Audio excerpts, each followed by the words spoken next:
Hi, I'm Rob, and I'll be your Lightroom and digital workflow instructor for today.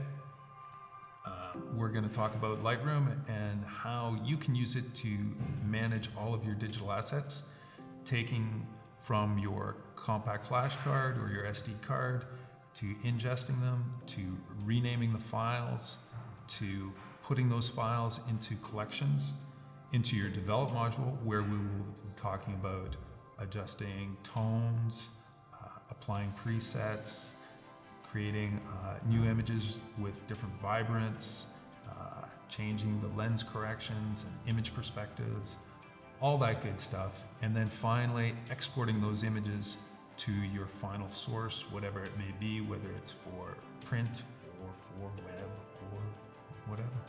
Thank you very much, and we'll see you there.